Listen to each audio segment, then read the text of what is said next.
Perkenalkan, saya adalah Limber Singkit Nyanto Sinaga, peserta Diklat Cakep 2021 yang berasal dari Dinas Pendidikan Provinsi Sumatera Utara, yaitu pada SD 034781 Batangbruh.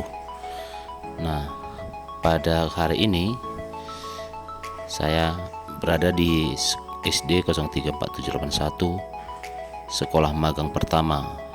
Adapun visi dan misi pada sekolah ini adalah sebagai berikut: mewujudkan siswa yang unggul dalam mutu, sehat jasmani dan rohani, berbudi pekerti, bermoral dan takwa terhadap Tuhan Yang Maha Esa. Misinya adalah: 1. Meningkatkan kemampuan guru dalam melaksanakan PBM dan menggunakan waktu yang efisien dan efektif. Kedua, PBM yang berorientasi pada kecakapan dan keterampilan hidup. Ketiga, membimbing siswa-siswi dalam tata krama dan sopan santun, serta menerapkan budaya muatan lokal yang relevan. Yang keempat, memperdayakan segala potensi yang ada di lingkungan sekolah untuk membangun citra sekolah yang bersih dan sehat.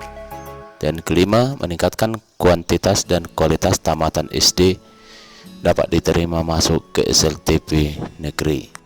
Pada tahapan persiapan, peserta melakukan komunikasi untuk mendiskusikan evaluasi rapor mutu tahun 2020 SD 034781 Batangbruh, yaitu tentang capaian standar nasional pendidikan atau SNP. Nah, dari hasil identifikasi dan analisis tersebut disimpulkan bahwa pada standar isi terdapat kelemahan, terutama pada aspek penyelesaian aspek kompetensi siswa. Nah, itu tertuang dalam standar isi poin 2.14, yaitu menyelesaikan tingkat kompetensi siswa, capaiannya adalah 4,78 dengan kategori bintang 3. Berikut ini adalah profil sekolah magang 1 SD Negeri 034781 Batangbruh. Sekolah ini berada di Jalan Ahmad Yani, Gang Pendidikan nomor 9 Batangbruh, Kecamatan Sidikalang, Kabupaten Dairi, Provinsi Sumatera Utara. Nah, sekolah ini diberikan izin operasi pada tanggal 1 Januari 1910 dan SK pendirian sekolah tanggal 1 Januari 1977 dengan luas lahan tanah 48.002 meter kuadrat dengan fasilitas air bersih PDAM, sumur bor, serta akses listrik dan internet Telkomsel Flash. Selanjutnya profil sekolah magang 2 yaitu SD swasta Santo Yosep yang terletak di Jalan Dairi nomor 18 dengan kode pos 22211 Kota Sidikalang, Kecamatan Sidikalang, Kabupaten Dairi, Provinsi Sumatera Utara, dengan kepala sekolah Ibu Helena Veronica.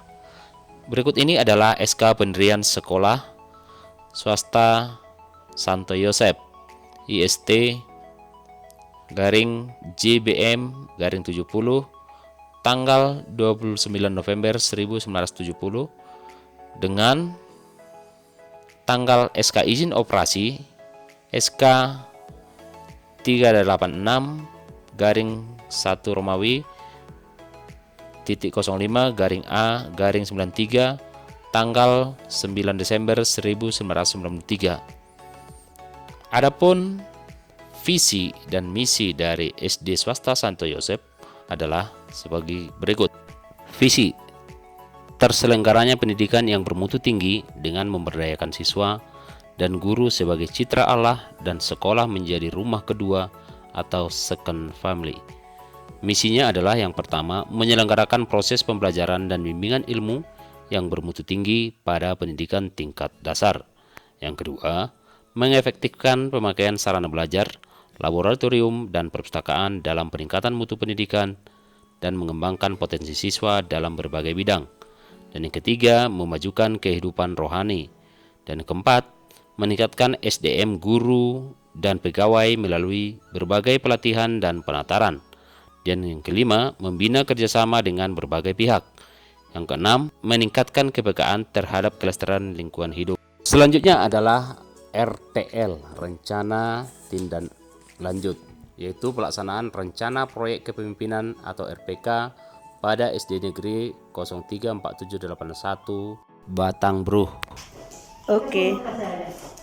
Selamat pagi kami ucapkan kepada Bapak dan Ibu sekalian. Pertama sekali mari kita mengucapkan puji dan syukur kepada Tuhan Yang Maha Esa, karena pada pagi hari yang cerah ini kita masih diberikan kesehatan. Saya Kepala SD 034781 Batangbruh, Meriani Pasaribu, sebagai mentor 1 untuk magang 1, kesempatan ini secara resmi membuka in-house training, mengembangkan penyusunan soal olimpiade berbasis HOS dalam rangka meningkatkan kompetensi siswa di SD 034781 yang dalam hal ini akan disosialisasikan oleh guru saya peserta Diklat Cakep 2021. Demikian kami sampaikan kepada guru saya, Limbersin Sinaga. Terima kasih Bu.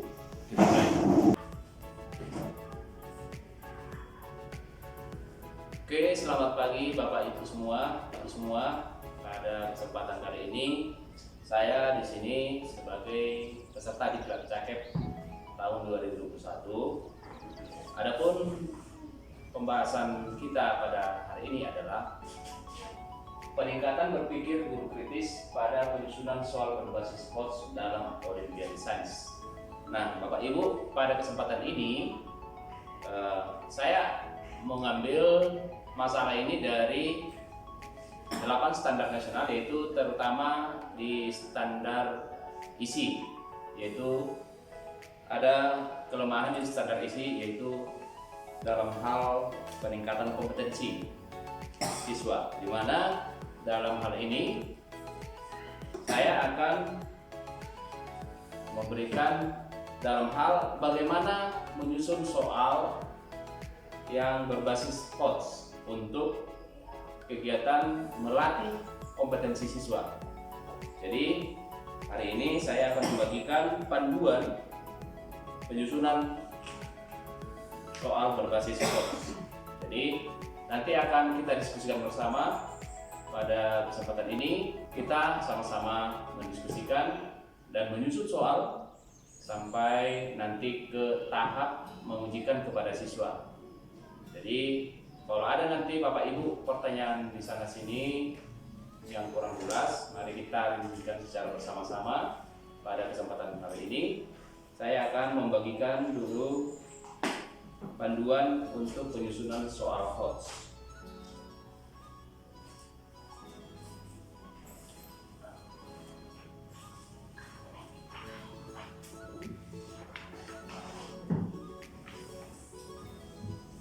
Kan ada C6.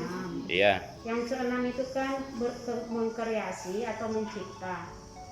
Apakah sudah boleh anak-anak menciptakan atau berkreasi? Kalau C6 itu sudah bisa untuk anak-anak, terutama di kelas tinggi sudah bisa.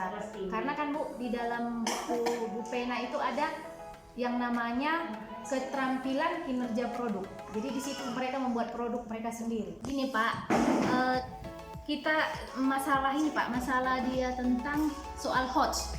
Iya. Sementara kita tahu kan Pak, kalau di dalam kelas itu tidak bisa kita samaratakan semua pengetahuan siswa. Jadi bagaimana cara kita Pak untuk menerapkan soal HOS ini, sementara siswa kita ada yang kemampuannya ada yang rendah, ada yang tinggi. Ada pendidikan diferensial. Diferensial artinya kita membedakan siswa yang pintar dengan siswa yang kurang pintar di dalam ruangan itu. Tapi dengan syarat seperti ini. Misalnya ketika siswa kita kasih soal, misalnya soalnya yang pintar langsung selesai, ya kan? Padahal yang lemah itu belum selesai. Maka untuk yang pintar ini yang kita lakukan adalah memberikan soal bukan makin banyak soalnya. Contoh soalnya tadi jadi 5 jadi 10, bukan, itu salah. yang kita lakukan adalah meningkatkan tingkat kesukaan soal itu. Dari soal tersebut itu kita tingkatkan lagi, misalnya soal penjumlahan dia misalnya masih dalam tahap puluhan, kita tingkatkan menjadi ratusan, ribuan, atau penjumlahan berpangkat seperti itu ya. Demikian saya rasa jawabannya Bu. Terima kasih. Nah, inilah dia pengecekan suhu tubuh sebelum dilakukan tes soal Olimpiade HOTS. Selamat pagi semuanya. Sebelum kita memulai tes, alangkah baiknya kita berdoa dulu menurut agama dan kepercayaan kita masing-masing. Doa dimulai. Nah, selanjutnya, setelah kita berdoa, maka petunjuk mengerjakan soal ini. Yang pertama, kita mengerjakan yang lebih mudah dulu. Kemudian, waktu mengerjakan soal, karena soalnya sebanyak 5 soal, waktunya ada 15 menit. Jadi, 15 menit untuk 5 soal. Nah, Bapak akan membagikan soalnya satu persatu.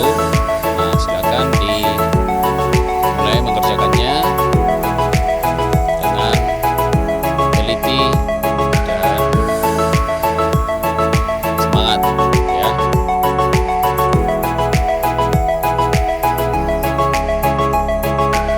Selamat pagi semuanya. Ya, pada pagi hari ini kita mau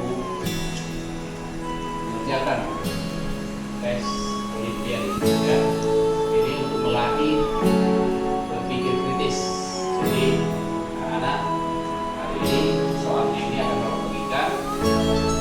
Ini ada soalnya 5 soal, 5 soal ya. 5 soal.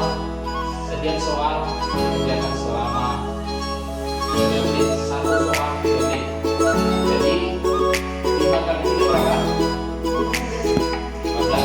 Jadi Bapak akan membagikan soalnya, dikerjakan dalam waktu yang ditentukan. Dengan cara menjawab, yang pertama, setiap soal yang benar merupakan bungkari ya. Yang benar A, bungkari A. Seperti itu ya. Oke, Bapak akan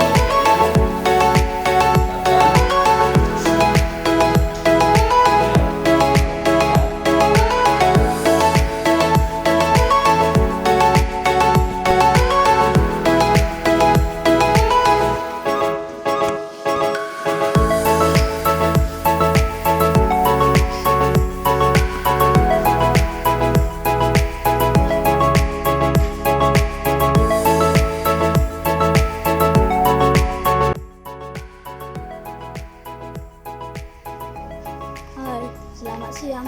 Saya Andi Sinaga. Sangat senang dengan Olimpiade berbasis HOTS.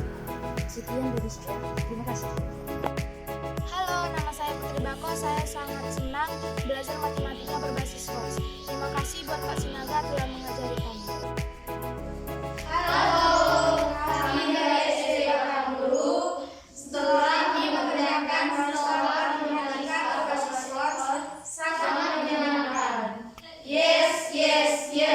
Peningkatan kompetensi atau PK calon kepala sekolah dalam hal kompetensi supervisi, yaitu di Sekolah Magang Kedua SD Santo Yosep. Dalam hal ini saya mengajukan judul berdasarkan kelemahan yang saya dapat berdasarkan AKPK kepala sekolah. Jadi berdasarkan grafik AKPK kepala sekolah terdapat 5 kompetensi pada kepala sekolah. Yang pertama kepribadian, yang kedua manajerial, ketiga kewirausahaan, keempat supervisi, dan kelima sosial. Nah, berdasarkan kelima kompetensi tersebut ditemukan salah satu yang paling rendah, yaitu pada kompetensi supervisi, yaitu terdapat nilai 70,83. Untuk menindaklanjuti, maka sebagai peserta CAKEP, saya melakukan wawancara dengan Kepala Sekolah SD Santo Yosep, tentunya dengan membawa segala dokumen-dokumen yang diperlukan dalam pertemuan tersebut, dan tidak lupa juga menggunakan masker dan hand sanitizer sebagai persiapan protokoler kesehatan. Nah, inilah pertemuan dengan kepala sekolah. Hasil pertemuan dengan Suster Helena Veronica, saya mendapatkan 1 eksemplar rapor mutu dan 1 eksemplar sertifikat visi dan misi SD Santo Yosep. Nah, berikut ini adalah cuplikan dari wawancara dengan Ibu Suster Helena Veronica. Tapi sebelum wawancara, mari kita simak profil sekolah magang SD Santo Yosep. Ini berada di Jalan Bergasi 5 nomor 18, Kecamatan Sidikalang, Kabupaten Dairi, Provinsi Sumatera Utara. Adapun visi SD Santo Yosep adalah terselenggaranya pendidikan yang bermutu tinggi dengan memberdayakan siswa dan guru sebagai citra Allah, dan sekolah menjadi rumah kedua atau second family. Misi dari SD Santo Yosep adalah 1. Menyelenggarakan proses pembelajaran dan bimbingan ilmu yang bermutu tinggi pada pendidikan dasar. Yang kedua, mengefektifkan pemakaian sarana belajar, laboratorium dan perpustakaan dalam peningkatan mutu pendidikan dan mengembangkan potensi siswa dalam berbagai bidang. Yang ketiga, memajukan kehidupan rohani. Yang keempat, meningkatkan sumber daya guru melalui berbagai pelatihan dan penataran. Yang kelima, membina kerjasama dengan berbagai pihak. Yang keenam, meningkatkan kepekaan terhadap kelestarian lingkungan hidup. Inilah wawancara saya dengan Suster Kepala Sekolah. Baik, terima kasih Bapak sudah berkenan hadir di sini di SD Santo Yosep Sidikalang yang memang ditugaskan untuk meraih menjadi calon kepala sekolah. Untuk sebagai calon kepala sekolah atau kepala sekolah itu mensupervisi guru yang disupervisi dan pendiknya. Sebelum supervisi dilakukan, itu lebih dahulu ada perjumpaan antara guru dan kepala sekolah. Kepala sekolah memanggil guru yang akan disupervisi. Secara pribadi ya Bu? Secara pribadi. Secara pribadi dia. Nah, dari situ diberitahu apa maksud dan tujuan dari kepala sekolah atau calon kepala sekolah itu. Iya. Nah, bahwa bermaksud untuk mensupervisi, maka disepakati juga bahan apa yang mau disajikan, materi yang mana yang mau disajikan oleh guru itu agar bisa kita supervisi.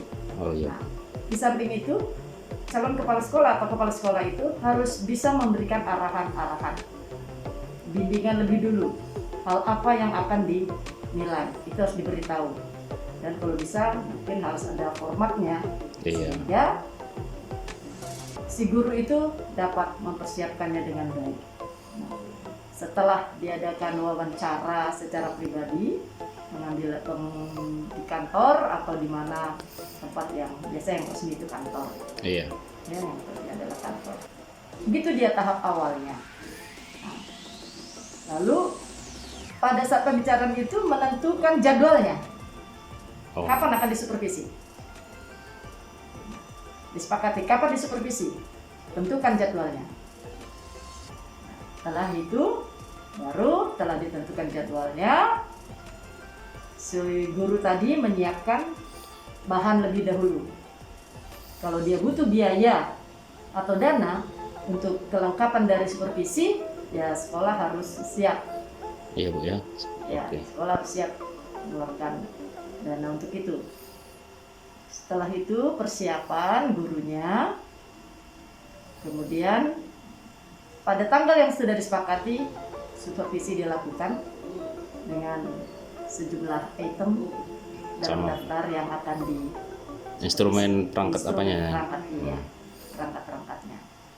Nah, setelah supervisi berlangsung, setelah selesai, maka ada pembicaraan kembali.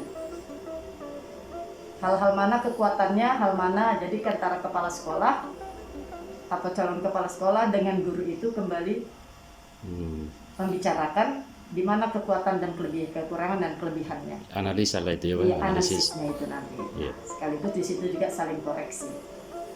Gimana persiapannya untuk perkembangan sekolah itu, Iya. untuk pengembangan PBM. Itu kira-kira yang dilakukan. Terus Bu, ini satu lagi pertanyaan Bu. Supervisi itu dilakukan dalam 1 semester atau sistem 1 tahun? Gimana Bu? Bisa juga 1 tahun, bisa juga per semester. Jadi dalam 1 tahun itu, dalam 1 tahun itu bisa 2 kali dia supervisi. Tergantung dari bagaimana manage dari kepala sekolah atau calon kepala sekolah itu di manage. Jadi sehingga bisa dilakukan dengan baik. Kalau misalnya seperti sekolah kami jumlah gurunya banyak, itu paling hanya bisa terjangkau 1 kali, paling bisa terjangkau. Tapi bila dimungkinkan untuk lebih mematangkan atau lebih melihat, dimungkinkan juga bisa 2 kali untuk guru tertentu. 2 kali dalam 1 tahun ya? Bisa. Tapi minimal dia 1 kali dalam 1 tahun. Oke Bu, terima kasih atas pengarahan Ibu. Mudah-mudahanlah sekolah Ibu semakin maju ke depan, semakin diberkati Tuhan. Oke Bu ya. Ini seperti nilai raport kami adalah nilai A. Oke, mantap Bu. Terima kasih buat Ibu Suster Helena Veronica